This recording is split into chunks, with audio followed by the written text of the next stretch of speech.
नमस्कार, मैं अभिषेक उपाध्याय। आप देख रहे हैं टॉप सीक्रेट। आखिर उत्तर प्रदेश में समाजवादी पार्टी ने चाचा शिवपाल के कंधों पर वो कौन सी जिम्मेदारी दे दी है जो 27 के मद्देनज़र समाजवादी पार्टी के अंदर एनर्जी का एक ज़बरदस्त ग्लूकोज ऑक्सीजन भर सकती है। और बड़ी बात यह है कि चाचा शिवपाल के बारे में जो बातें उड़ रही हैं, जो बातें कही जा रही हैं कि वे नाराज़ हैं, उनको बिहार के चुनाव में स्टार प्रचारकों की लिस्ट से बाहर कर दिया गया है, उनको अखिलेश यादव तरजीह नहीं दे रहे हैं, इसके उलट कुछ हो रहा है क्या? यानी कहा कुछ और जा रहा है और ज़मीन पर कुछ और चल रहा है। दुनिया को लग रहा है कि अखिलेश यादव और शिवपाल यादव में फिर से एक बार दरार पैदा हो गई है, मगर अंदर की कहानी क्या है? कहीं ऐसा तो नहीं कि शिवपाल यादव को कुछ ज़्यादा ही एम्पावर किया गया है इस बीच में? 2027 के मद्देनज़र उनके कंधों पर बहुत ही डिसाइसिव और निर्णायक जिम्मेदारी सौंप दी गई है। इस बात का पहला एहसास कब हुआ? जब ये बात सामने, चूँकि ये बात अंदर खाने में चल रही थी, लेकिन नज़र कब गई? नज़र गई जब कुछ ही दिन पहले गाज़ीपुर में एक शादी में अखिलेश यादव गए थे। ये शादी थी गाज़ीपुर में अंकित भारती की। अंकित भारती यानी कि समाजवादी पार्टी के विधायक सैदपुर से, और एक ही हेलीकॉप्टर में चाचा शिवपाल और अखिलेश यादव दोनों गए आजमगढ़ के पास में गाज़ीपुर। और गाज़ीपुर में इस शादी में जाना, सवाल उठा कि इसका मायने क्या है? ये सिर्फ शादी है या कुछ और भी प्लानिंग है? और यहीं पर चर्चा में आ गया वो ब्लूप्रिंट जो चाचा शिवपाल ने तैयार कर लिया है और जो अब सामने आ रहा है, लेकिन उसकी तैयारी काफ़ी पहले से चल रही थी।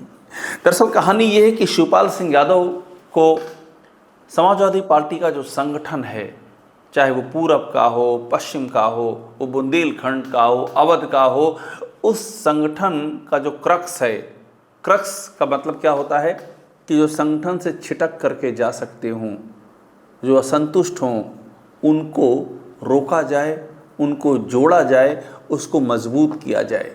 जो नए एलआई बन सकते हैं, यानी कि जिन्हें हम अपने साथ जोड़ सकते हैं, ऐसी दूसरी छोटी पार्टियां, उनको भी जोड़ा जाए। ये सब जिम्मेदारी शिवपाल सिंह यादव के कंधे पर आ चुकी है। मिशन पूर्वांचल इस जिम्मेदारी का बहुत बड़ा केंद्र है। पिछली बार 2022 में जब पूर्वांचल में चुनाव हुए थे तो समाजवादी पार्टी ने बीजेपी को चौंका दिया था। आजमगढ़, गाज़ीपुर, इन ज़िलों में तो क्लीन स्वीप कर दिया था और बीजेपी इस कदर परेशान हुई, इतनी ज़्यादा परेशान हुई कि उसे ओम प्रकाश राजभर और दारा सिंह चौहान, जो कि उसके पाले से छिटक करके चले गए थे समाजवादी पार्टी में, उनको वापस लेकर के आना पड़ा और उनको मंत्री बनाना पड़ा कि कहीं 2027 में डैमेज और ज़्यादा ना हो जाए। तो इस बीच में जो अफवाहें उड़ाई गईं, जो बातें फैलाई गईं कि चाचा नाराज़ हैं, एग्जाम्पल दिया गया। मैंने अभी आपको बताया कि बिहार की स्टार प्रचारकों की लिस्ट में शिवपाल सिंह यादव का नाम नहीं था। इसके बाद एक और बात उभर के सामने आई कि इटावा में नेताजी की तीसरी पुण्यतिथि के मौके पर एक आयोजन हुआ था। उसमें अखिलेश यादव ने शिवपाल यादव को अपने बगल में नहीं बिठाया था, बीच में रामजी लाल सुमन बैठे हुए थे, आगरा से जो राज्यसभा के सांसद हैं। इन सब चीज़ों को लेकर के ये बात उड़ा दी गई कि चाचा एक बार फिर से नाराज़ हो गए हैं और अब इंतज़ार होने लगा कि जल्दी ही चाचा का कोई बयान आएगा और उसके बाद राजनीति में भूचाल आएगा।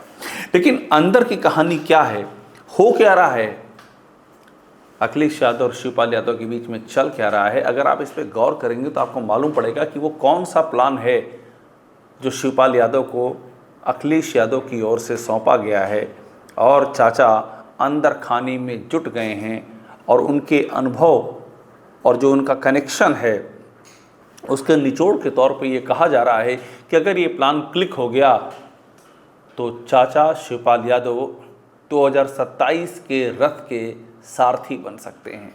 अब देखिए, बहुत सारी बातों पर लोग ध्यान नहीं दे रहे हैं। अभी जैसे हाल ही में अखिलेश यादव का जन्मदिन था 1 जुलाई को, उस दिन चाचा शिवपाल ने अखिलेश यादव को भावी मुख्यमंत्री कहा।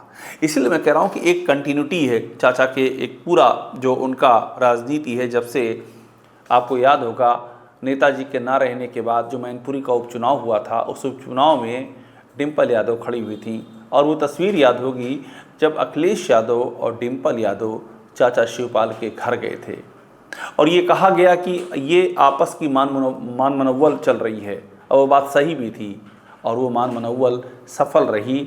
चाचा साथ आ गए और इस कदर साथ आ गए कि जी जान से डिम्पल यादव को जिताने के लिए जुट गए और उसके बाद से चाचा ने दूसरी राह की ओर देखा ही नहीं, वो कंटिन्यूअस अखिलेश यादव के साथ हैं।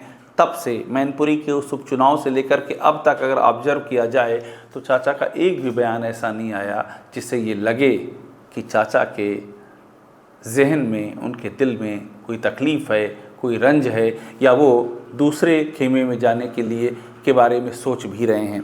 अब देखिए, मैंने कहा आपको कि 1 जुलाई को अखिलेश यादव के जन्मदिन पर वो कहते हैं अखिलेश यादव को भावी मुख्यमंत्री। उसके बाद अगस्त 2025 आता है और वो बड़ा ही इम्पॉर्टेंट मैसेज होता है। केशव मौर्य जो डिप्टी सीएम हैं वो सैफई परिवार के लिए गुंडा विशेषण का इस्तेमाल करते हैं और चाचा शिवपाल इस पर आगे बढ़कर जवाब देते हैं। वो लिखते हैं कि केशव जी, गुंडे, माफिया, दंगाई कौन, ये यूपी की जनता जानती, अच्छे से जानती है। बुलडोजर, लाठी, भ्रष्टाचार, महंगाई, इन सब का वो इस्तेमाल करते हैं और बताते हैं कि आप अपनी सरकार को ज़रा आईने में देख लीजिए कि आपकी सरकार में क्या चल रहा है। तो ये जो केशव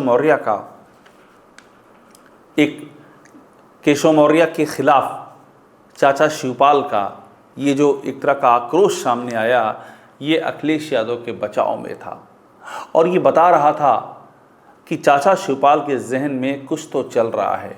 वो इस पार्टी को उसी तरह आत्मसात कर चुके हैं जैसा कि नेताजी की राजनीतिक सक्रियता के दौर में था। गोमती में बहुत पानी बह चुका है। अब आप देखिए, थोड़ा सा बैकग्राउंड में जाते हैं। जब नेताजी का दौर था और उनकी साल 2003 की सरकार थी तो उस ज़माने में शिवपाल यादव नंबर 2 हुआ करते थे।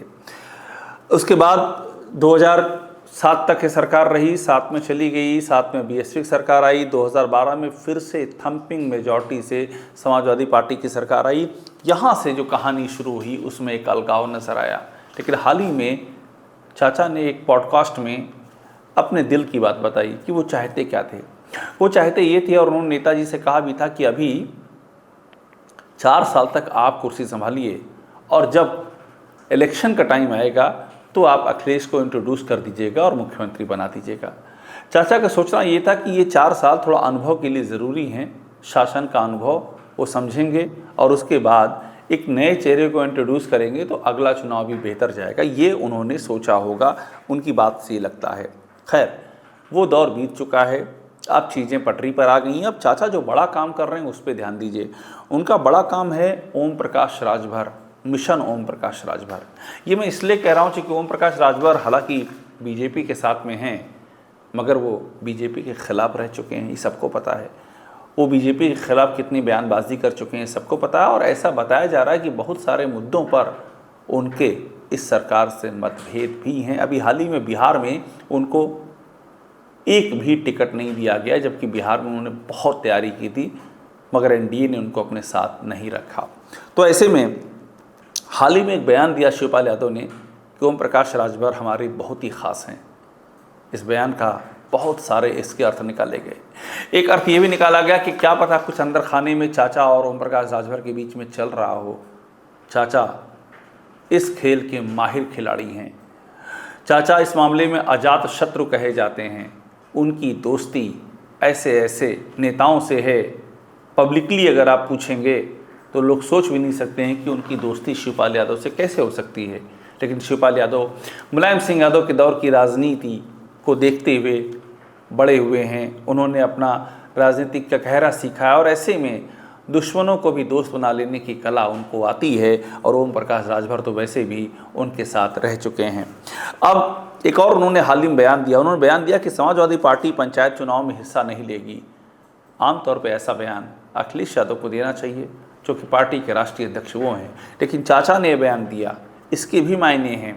यानी कि जो मैं आपसे पहले करता, चाचा इम्पावर्ड हैं, पहले से ज़्यादा इम्पावर्ड हैं, चाचा फैसले ले रहे हैं, शिवपाल यादव फैसले ले रहे हैं। ये बड़ी बात है और इससे समाजवादी पार्टी में ये भी एक बात निकल के सामने आ रही कि अखिलेश यादव के दौर में ऐसा नहीं कि सब कुछ सेंट्रलाइज्ड है, सब अखिलेश यादव से होकर के ही जा रहा है, बल्कि एक दो धाराएं और भी हैं, जो बड़ी बात है। अखिलेश यादव पर आलोचक ये कहते हैं कि उन्होंने सब कुछ अपने हाथों में ले रखा है, लेकिन यहाँ कहानी और है।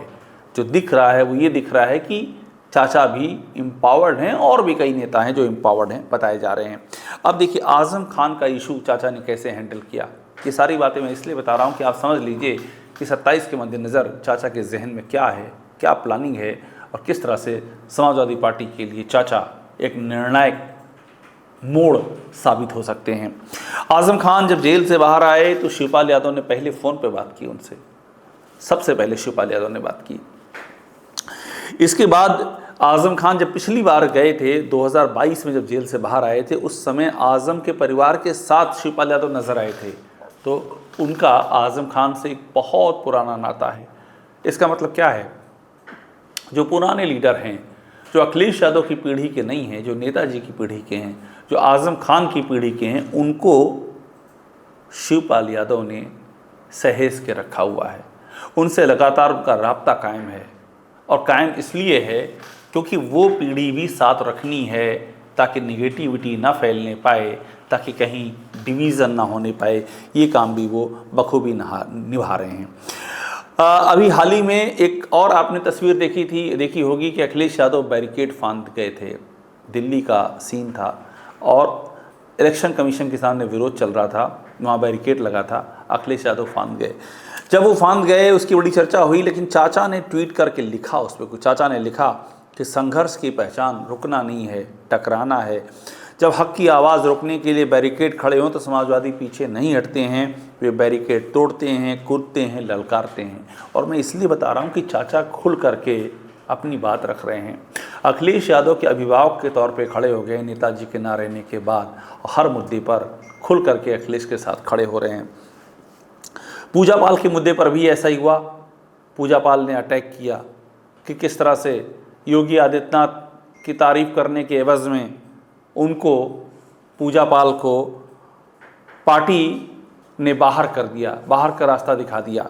इस पर भी चाचा खड़े हुए और चाचा ने कहा जो केशव मौर्य का होगा हाल वही हुआ था, हाल वही होगा पूजा पाल का, और कभी विधायक नहीं बन पाएंगे। यानी कि यहाँ भी चाचा ये इस्टेब्लिश कर रहे हैं कि वो एक बरगद की छांव हो गए हैं समाजवादी पार्टी के लिए, और कोई भी अगर वार आता है तो पहले चाचा का सीना सामने होगा। इस बात का एग्जाम्पल दे रहे हैं।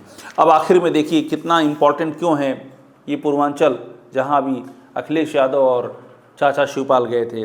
पूर्वांचल में एनडीए की सीटें 2022 में, जबकि एनडीए लगातार दूसरी बार सत्ता में आया, लेकिन सीटें 41 से घटकर 29 हो गईं, यानी कि 12 सीटें कम हो गईं। वहीं सपा गठबंधन की सीटें हो गईं 31, पिछली बार से दोगुनी। ये सपा गठबंधन जो मैं कह रहा हूँ उसमें ओम प्रकाश राजभर भी शामिल थे, सुहेल देव भारतीय समाज पार्टी। अब देखिए आजमगढ़ की 10 सीटें 10 की 10 सपा ने जीत लीं। गाजीपुर 6 सीटें सपा और सुभाषपा ने जीत लीं।